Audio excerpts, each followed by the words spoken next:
Amados, ainda nesse espírito, nesse ambiente gostoso que está aqui, Evangelho segundo Mateus, aleluia, no capítulo 6, Deus é fiel, Deus é bom demais.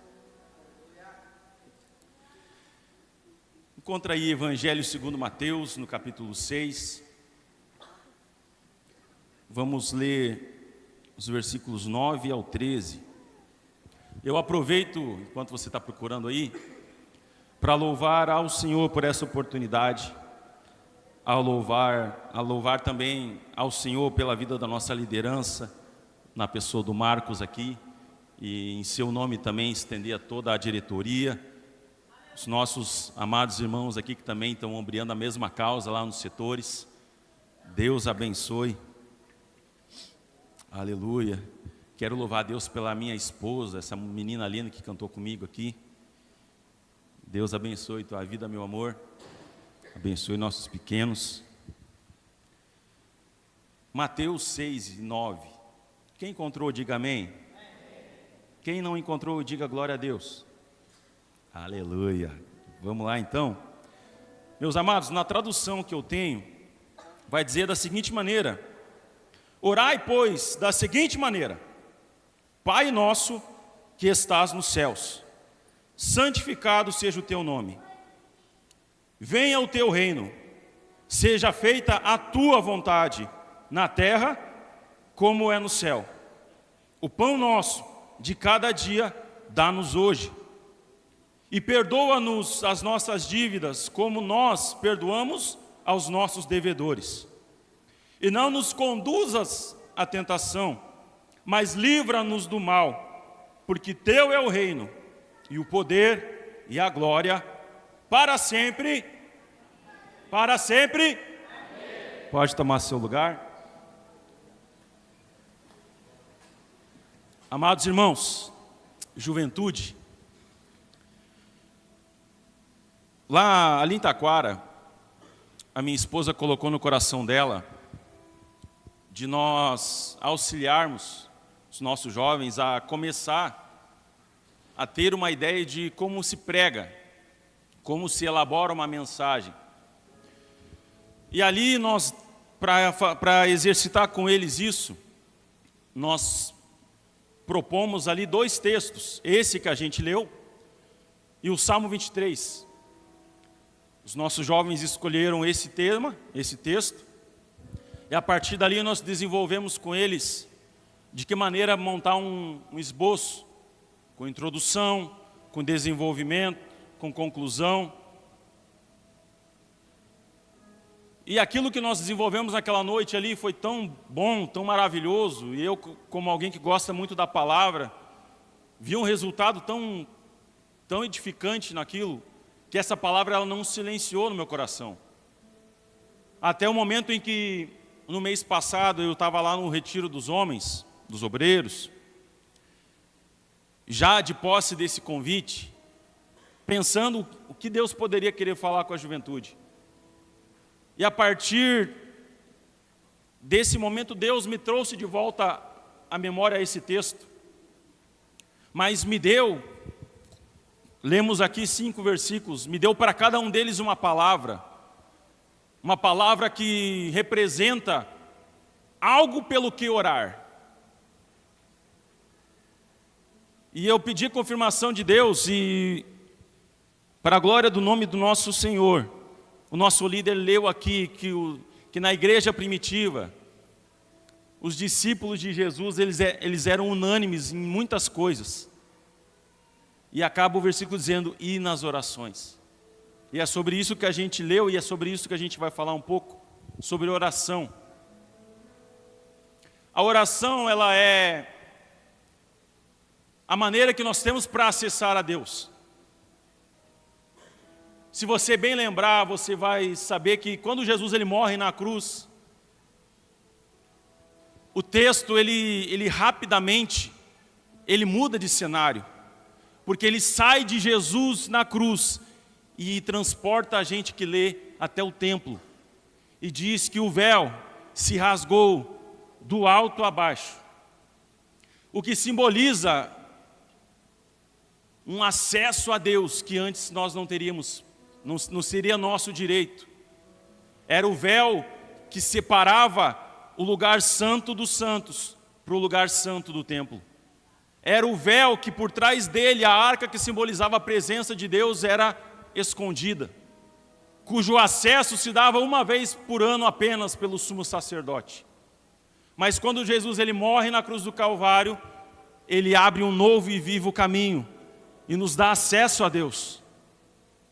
E agora a gente não precisa apenas de um sumo sacerdote uma vez por ano para se apresentar diante de Deus pelas nossas causas. Agora nós podemos fazer isso através da oração. Então, resumindo de uma forma bem curta, Jesus, ele morreu na cruz do Calvário também para que eu e você pudéssemos orar. Se a oração é o acesso a Deus que nós temos, Jesus ele morreu para que a gente pudesse orar. E o quanto a gente às vezes negligencia isso, não dá devida atenção e devido valor para algo tão forte, tão precioso que Deus nos deixou. Mas como eu disse, o Senhor ministrou ao meu coração 5 palavras, e cada uma delas corresponde a um texto, a um dos versículos que lemos. E é uma razão pela qual devemos orar. O contexto daqui onde lemos é Jesus falando com os discípulos e orientando eles como deveriam se portar, como deveriam fazer certas coisas da vida com Deus. E ele utiliza o exemplo dos escribas e dos fariseus. E é interessante ver que em momento nenhum Jesus ele repreende o que eles faziam, mas repreende da maneira como eles faziam. Tanto que ele fala que quando vocês forem dar as esmolas, não façam que nem eles. Ou seja, não era errado dar esmola, era errado a maneira como eles faziam. Jesus também fala, quando forem orar, não façam como eles, que vão para as praças, que querem aparecer. Jesus ele não está criticando o que eles faziam, mas estava então corrigindo os seus discípulos para que não copiassem aqueles na forma como eles faziam. E então eu entendo que Deus ele cuida de detalhes, Deus cuida de processos. A gente fala muitas vezes que o fim justifica os meios. Ou seja, desde que eu chegue naquele resultado, o que eu fiz, né, Maicon, para chegar no resultado não conta. Mas para Deus isso não vale. Deus gosta que as coisas comecem bem, terminem bem, mas que do começo até o final, tudo também corra bem. Vamos exemplificar isso? Quem acha que a presença de Deus é importante? Diga amém. Se a presença de Deus não estiver na sua casa, você acha importante trazer ela para a sua casa? Diga amém. Concordamos com isso? Então a gente vai para onde a Arca da Aliança tinha sido levada de Israel. E Davi então resolve trazer de volta ela. Só que se trazer a presença de Deus de volta é algo bom, ok. O objetivo está correto. Mas e o processo para isso? A Bíblia fala que Davi coloca a arca sobre um carro que é puxado por bois.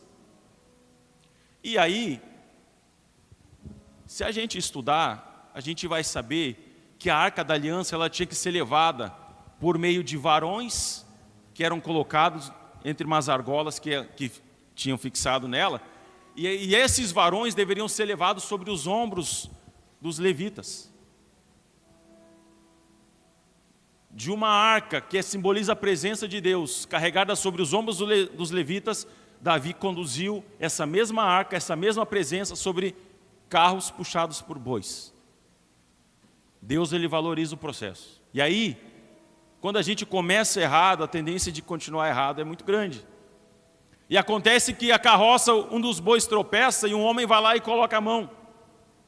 Uzá, E a Bíblia diz que esse homem ele é fulminado no exato momento em que ele toca a arca.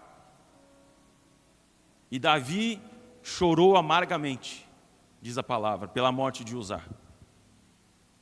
E a arca é deixada na casa de Obed-edom. Um pouquinho de tempo depois, Davi ele retoma esse projeto. Ou seja, trazer a arca de volta para Jerusalém. Novamente o objetivo está correto. Só que daí Davi ele muda o meio. Ele muda o procedimento. Ele presta atenção no processo. E aí a Bíblia diz que a arca ela é conduzida. Que a cada 6 passos, antes do 7º, eles paravam e sacrificavam. E assim ia acontecendo ao longo de todo o caminho. E aí eu te pergunto, seria mais rápido pegar a arca e levar para Jerusalém num carro de bois, ou andando 6 passos, parando, sacrificando, caminhando de novo? É pelos bois ou é pelo sacrifício? O jeito mais rápido é pelos bois. Mas nem tudo que é rápido dá certo. Nem tudo que dá certo é certo. E a Bíblia diz que Davi, levando a arca, sacrificando, parando, sacrificando, chega dentro de Jerusalém e entra dançando. Tamanha alegria do seu coração. Se a gente respeitar o processo, pode demorar um pouco mais. Mas a gente não chora amargamente. A gente entra sorrindo, alegre, dançando, regozijando na presença de Deus. Porque se a gente sabe que Deus respeita o processo e a gente observa isso, o resultado Deus garante. E aí Jesus ele está então falando com seus discípulos sobre como observar os processos. E chega num determinado ponto que Jesus está falando para eles sobre oração, e daí eles falam: Senhor, ensina-nos a orar. E aí Jesus vem e diz: orai, pois, então, da seguinte maneira. Quem aqui já orou o Pai Nosso? Levanta sua mão. Eu sou do tempo que até na escola a gente fazia isso. Nem evangélico eu era. Dizem que é a oração universal, né? Mas não pense que Jesus ele deixou um modelo a ser seguido para que a gente repita isso toda vez que a gente quiser falar com Deus. Até porque, alguns versículos antes, o próprio Jesus fala que a gente não deve usar de vãs repetições. Jesus ele nos deixou um conceito, uma ideia, algo pelo que orar, debaixo de entendimento. E é sobre isso que eu quero falar. Primeiro versículo, pode colocar para nós ali, por favor? Mateus 6:9. Por essa razão vós orareis: Pai nosso que estás nos céus, santificado seja o teu nome. A primeira palavra que Deus ministrou ao meu coração referente a esse versículo é conhecimento. Você pode dizer para mim, comigo, conhecimento? 1, 2, 3. Que conhecimento que nós devemos orar? Aquele que fala em Oséias 6. Conheçamos e prossigamos em conhecer o Senhor. A Bíblia fala que a gente pede e não recebe porque a gente pede mal. E pedir mal não tem relação apenas com o que a gente pede, ou da maneira com que a gente pede, mas tem relação também com não conhecer de fato para quem a gente está pedindo. Tem coisas que se você pedir para um professor, ele não tem poder para te dar. Tem coisas que se você pedir para o pastor, ele não tem autoridade sobre a tua vida, talvez, de te prover. A gente precisa conhecer, de fato, para quem a gente ora. Jó, ele orava, Jó sacrificava, Jó adorava a um Deus que, segundo o próprio Jó fala, te conhecia de ouvir falar. Mas depois de uma experiência com Deus, Jó diz: mas agora os meus olhos te veem. Agora eu sei, agora eu te conheço. Não é só de ouvir falar. Não é só por cima, mas agora eu consigo te enxergar. E como é diferente, como a gente, se vocês que vêm no culto aqui, vocês conseguem olhar para o altar e identificar quem tem algo diferente com Deus. Quem conhece Deus e se relaciona a Ele para além de palavras, mas quem vive com Ele. E parte do que a gente precisa é orar por conhecer a Deus. O pessoal de Taquara não responde, mas eu quero fazer uma pergunta. Nos últimos dias a Bíblia fala que haverão falsos profetas, que haverão falsos mestres, falsos cristos, e será pregado um falso evangelho. E agora eu quero perguntar, qual é a forma melhor da gente identificar o que é falso? Alguém? Alguém arrisca? Qual é a melhor maneira da gente identificar o que é falso? Não? Nenhum voluntário? Não mesmo? Madentaque, qual é a melhor maneira da gente reconhecer o que é falso? Quando o quê? Agora todo mundo ouviu, repete para mim. Como é a melhor maneira da gente identificar o que é falso? A gente está vivendo os últimos dias. A gente está ouvindo guerras e rumores de guerra e o cerco está apertando. E é nesse momento que vão se revelar as falsidades que a Bíblia fala. Mas como a gente vai identificar o que é falso se a gente não conhece o que é verdadeiro para ter referência?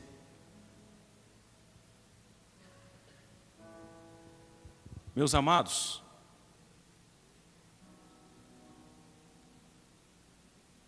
no versículo que a gente leu, eu disse que é para a gente orar por conhecimento. E Jesus, ele ora assim: Pai nosso, que estás no céu, santificado seja o teu nome. Só que Jesus, ele libera de graça dois aspectos da personalidade de Deus. Ele identifica Deus como Pai e ele identifica Deus como alguém santificado.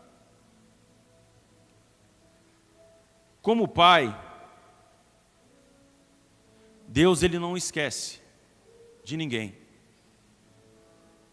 Pode uma mãe esquecer do filho que viu nascer, todavia eu não me esquecerei de ti. Como Pai, Deus vê. Quando orares, entra no teu quarto e fechando a porta, ora ao teu Pai que está em secreto. E o teu Pai que vê no secreto. Deus manda a gente entrar, Jesus manda a gente entrar no secreto, não para ver, mas para ser visto. Você reparou nisso? Deus, ele te vê. Talvez você não ora para Deus identificando Ele como um Pai. Talvez na sua vida você passa por questões, talvez na escola. Talvez no teu coração você tenha o sentimento: ninguém me vê. Ninguém me vê. O que eu faço não é importante. O que eu falo ninguém ouve. Se você tem esse sentimento no teu coração, eu te digo, entra no teu lugar secreto. Você quer ser ouvido? Vai ter alguém lá que vai te ouvir. Você quer ser visto? Entra lá, porque lá tem alguém que te vê. Às vezes a gente coloca as nossas expectativas nas pessoas. E a gente só se frustra porque a gente coloca expectativa. E não está errado até certo ponto ter expectativa nas pessoas. Mas às vezes o que nos falta é ter mais expectativas em Deus. É ter mais expectativas nele, porque Ele não nos decepciona. A Bíblia fala que Ele não é homem para que minta, nem filho do homem para que se arrependa. Aleluia, a palavra dele não tem curva, irmão. A palavra dele é direta. Se Deus diz, assim será. Pela palavra dele, todas as coisas foram criadas. Aleluia. É interessante a gente cuidar quem são as pessoas que Jesus elogia. Uma delas é um centurião, que sequer era do povo de Deus, que até um certo ponto sequer recebeu Cristo como Messias até então. Mas ele fala: eu sou um homem de autoridade, e eu mando, e os meus submissos vão. E se eu mando voltar, eles voltam. Então não carece nem que o Senhor vá até minha casa, basta uma palavra que saia da tua boca. Um centurião confiou na palavra de Deus. E a gente precisa conhecer mais a Deus, para colocar nele a nossa expectativa, para colocar e depositar nele a nossa esperança. A gente vive dias que não são fáceis. A minha geração, década de 90, a gente passou por poucas e boas. E a gente sobreviveu. Quem é da década de 90 aí? Levanta a mão só para eu conhecer, para saber que não é só eu que estou velho. Ah, glória, tem um lá, tem mais uns ali. Alguém queria demonstrar carinho para nós? Vou dar uma balinha. Chegava com uma bala soft, irmão. Aquela ali era uma artimanha do inimigo para engasgar a gente, levar nós a óbito. Mas glória a Deus que a gente está aqui, né? Sobrevivemos. Anos 90, irmão, era a sobrevivência, era a selva. Mas a gente está aqui. Só que hoje é diferente. Sem juízo de valor. Mas antigamente chamavam a gente de tudo que era coisa. Qualquer aspecto físico diferente era motivo para o apelido que a gente levava para o resto da vida. Hoje, a gente nota uma fragilidade maior no psicológico das pessoas. E a gente conhece tanta gente na escola, no trabalho, e ouve tanto que essas pessoas têm e leva para o nosso coração. Quando se a gente conhecesse mais a Deus e levasse para o nosso coração aquilo que Ele fala a respeito de nós, meu irmão, se você soubesse o que Deus fala a teu respeito, se você soubesse o que Deus acha a teu respeito, você é importante. Diga para alguém aí, seja profeta, você é importante para Deus. Pode o mundo inteiro falar o contrário, mas para Deus, você é importante. E se Ele é por nós, levanta a tua cabeça, jovem, e marcha. Ore por conhecimento, ore por conhecer a Deus, aleluia. Eu vou correr aqui que eu falo pra caramba, aqui já estou estourando. Segundo versículo, por favor, ali, Mateus 6:10. Venha o teu, seja feita a tua, assim como no. A palavra para esse versículo é propósito. Diz aí, crente, propósito. Amados, se nós orarmos para conhecer a Deus, a gente vai saber que Deus não escolhe, que Deus não separa ninguém para simplesmente existir. Deus não quer samambaia, Deus quer crente funcional. E é interessante que o propósito de todo aquele que conhece a Deus é esse, que o reino dele venha. Mas o reino dele não vem para a terra. O que a gente quer é que se cumpra a vontade dele na terra, mas o reino venha a nós, o teu reino. O reino é para as pessoas.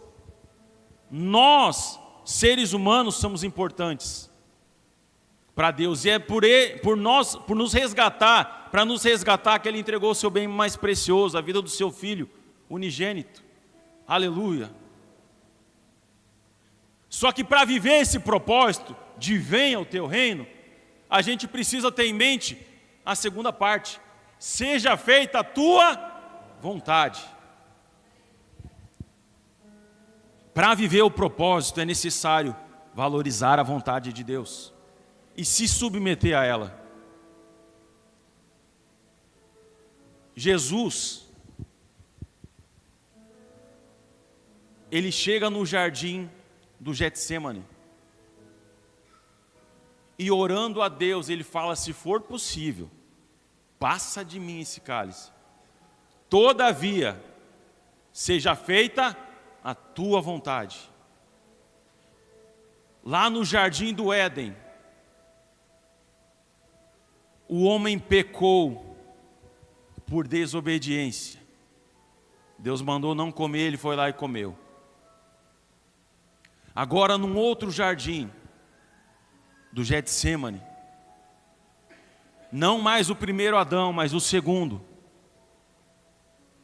Enquanto aquele pecou na desobediência e trouxe para nós condenação, o segundo, pela obediência de ir até a morte e morte de cruz, ele trouxe para nós a redenção. Cristo, ele sabia que não seria fácil. Foi cantado aqui: vê os cravos nas mãos, seu rosto a sofrer naqueles momentos. Não foi fácil, gente, mas ele decidiu obedecer até o final, porque o propósito era maior. E se eu e você conhecemos a Deus como Jesus conhecia, a gente sabe que o propósito, ele vale o sacrifício, ele vale a obediência.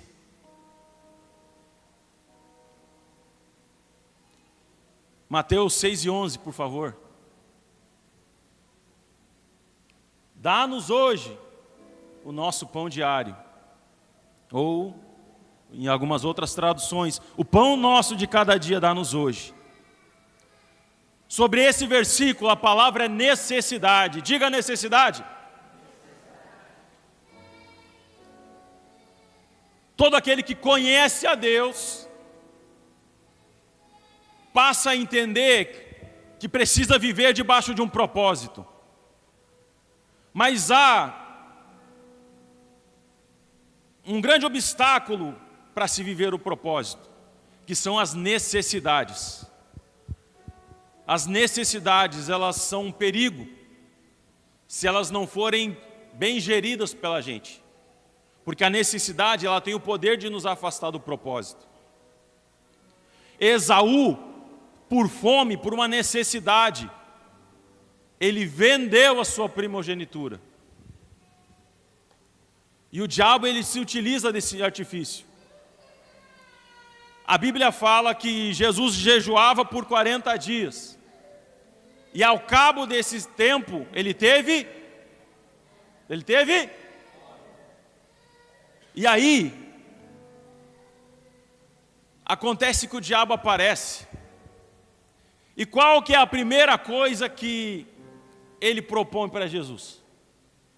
Se tu é o Filho de Deus, transforma essas pedras em pão. Sacia a tua necessidade. Quem gostava de olhar TV, que nem eu, sabe que tinha um comercial do chocolate Snickers, que fala que você não é você quando está com fome. Aqui fala em pão, mas esse pão simboliza todas as nossas necessidades. Qual é a necessidade que talvez possa estar te afastando do teu propósito? Você já apresentou diante de Deus a tua necessidade? Ali, no próprio capítulo 6 de Mateus, Jesus está falando: gente, vocês não devem ficar preocupados com o que vão vestir, com o que vão comer, porque as aves do céu, elas não plantam, elas não colhem, mas Deus as alimenta. Vocês não são mais importantes que esses pássaros?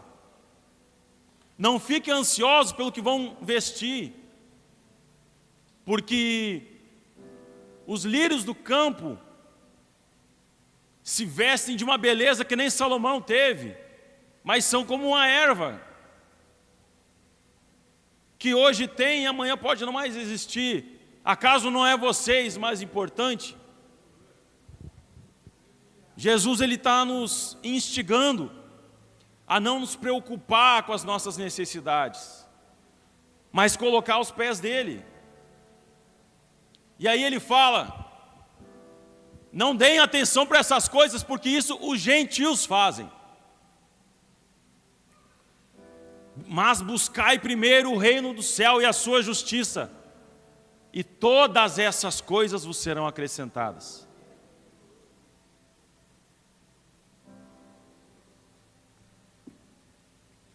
Você sabe o que é justiça? Justiça é a característica de tudo aquilo que é justo. É a qualidade de quem é justo. E agora pensa comigo. Quando você vai colocar uma roupa, e essa roupa ela fica muito próxima do teu corpo, você diz: ih, ficou justo. Porque qual que é o parâmetro para decidir, para saber se a roupa ela é justa ou não? É o teu corpo, no exemplo que a gente usou. Se não está de acordo, se está muito largo, a gente busca talvez uma costureira para ajustar. Ou seja, tornar a roupa justa conforme o corpo, o modelo. Quando Jesus está falando, buscai o reino dos céus e a sua justiça, ou seja, busquem ser justos, será ajustados ao reino do céu. Que modelo eu vou ter do reino do céu? Só tem um que desceu de lá para contar como é que é. Como é que é o nome dele? Como é que é o nome dele? Se eu buscar me ajustar ao reino dos céus, ou seja, conhecer a Ele, viver o propósito, aí, meu irmão, as necessidades Deus cuida. E eu te digo mais, a gente precisa ser grato a Deus por cuidar das nossas necessidades. Às vezes Ele não atende os nossos desejos, mas Deus nunca nos desampara nas nossas necessidades. A gente deve ser satisfeito em Deus. Satisfação é a sensação de prazer, de contentamento ou realização, resultante da conquista de um desejo ou de uma necessidade atendida. Vamos ser satisfeitos em Deus, vamos confiar nele para cuidar das nossas necessidades. Mateus 6:12, por favor. Perdoa-nos as nossas dívidas, assim como nós perdoamos aos nossos devedores. E a palavra para esse versículo é justiça. Repita comigo: justiça. Para nós, seres humanos, quando a gente fala em justiça, que objeto, que imagem nos remete à justiça?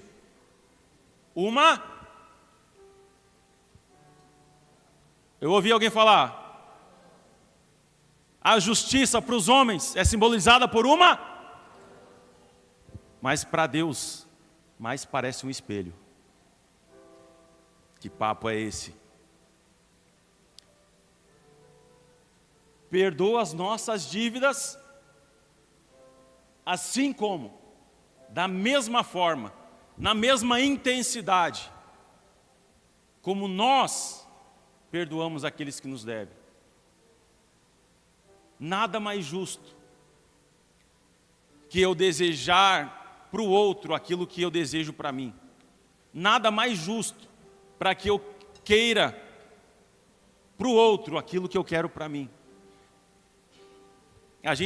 Eu fico abismado com a sabedoria de Jesus, quando ele, diante da mulher lá para ser apedrejada, ele fala: tá certo, agora quem não tem pecado atira a primeira pedra. Então Jesus, ele simplesmente joga para eles: vocês são os juízes aí, ó.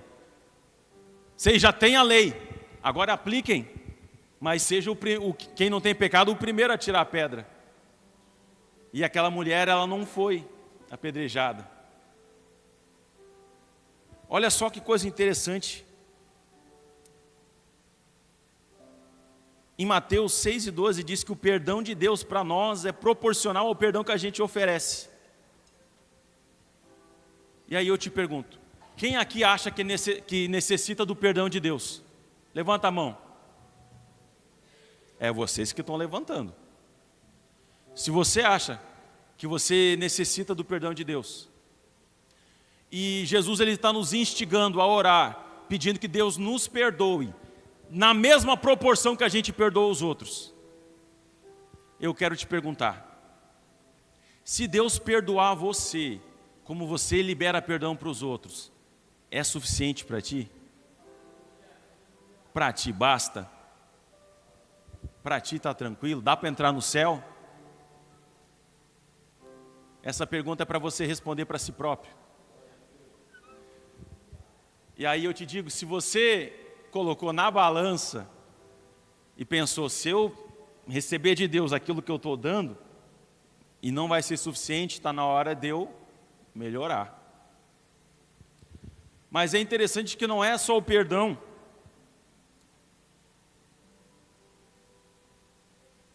Diz assim, Mateus 7:2, seremos julgados na mesma medida que julgarmos. Não julgueis, para que não sejais julgados, porque na mesma medida com que julgareis, serão julgados. E depois, quando Jesus ele vai passar um compilado, o resumo dos 10 mandamentos, ele vai falar, amarás o Senhor teu Deus acima de todas as coisas, e amarás o teu próximo como? Olha o espelho de Jesus aqui, E na cronologia, onde os textos aparecem em Mateus, fala primeiro sobre perdão, depois fala sobre julgamento, e depois fala sobre amar. Tomando sempre a gente como parâmetro, o espelho de Deus, eu entendo que a gente deve perdoar, que a gente não deve julgar. E não fazendo isso, a gente precisa escolher amar. Amar como a gente. Perdoar como a gente gostaria de ser perdoado. Não julgar como a gente também não gosta de ser julgado. E aí eu te pergunto, tem gente que fala, né? Eu perdoo, mas é ele lá e eu cá. Deus, nesse momento, Ele está onde? No céu. Nós estamos aonde? Ih, vocês já dormiram. Eu falo pra caramba, já dormiram. A gente está onde? E Deus está onde? Ele vai nos perdoar como a gente está perdoando.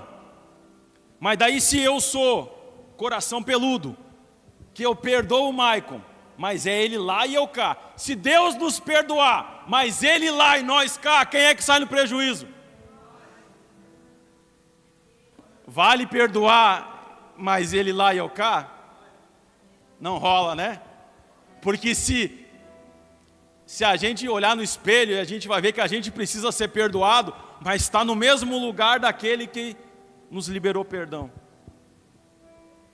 Sem isso não tem céu para nós. E eu quero ir para lá. Quem mais quer?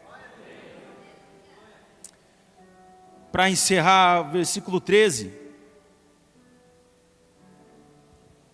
E não nos conduzas à tentação, mas livra-nos do maligno, ou do mal em algumas traduções, porque teu é o reino, o poder e a glória para sempre. Amém. E o último versículo é misericórdia. É misericórdia. A palavra misericórdia, ela vem de 2 termos do latim. Miser, que significa miserável, e cor ou cordis, que significa coração. Trazendo então uma ideia de um coração voltado aos miseráveis. Irmão, vamos combinar. A gente não merecia nada do que a gente tem. E a gente deve orar por misericórdia. Sabe por quê?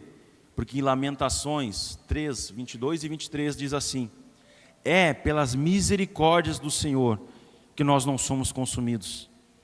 Porque as suas compaixões não falham, elas se renovam a cada manhã.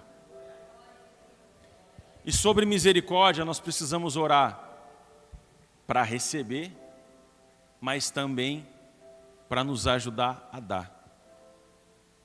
Porque se a gente não tiver misericórdia, se o nosso coração não for voltado para aqueles que estão na miséria, mais miseráveis seremos a gente. Lembra? Conhecimento, propósito, necessidade, justiça e misericórdia. Se coloca de pé. Amados,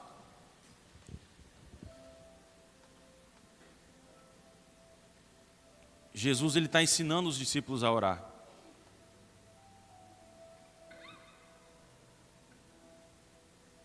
E segundo esse direcionamento que o Senhor propôs ao meu coração, todo aquele que conhece a Ele, entende e assume um propósito, abre mão e confia em Deus para cuidar das suas necessidades, vive uma vida em justiça e age sempre tendo no seu coração misericórdia. A nossa nação, a nossa geração precisa que se levantem jovens para fazer a diferença. E congresso é maravilhoso, congresso é bom. Quem gosta de congresso? Mas a gente não precisa esperar chegar ao congresso para lembrar que a gente tem uma responsabilidade, que a gente é a resposta para a oração de alguém.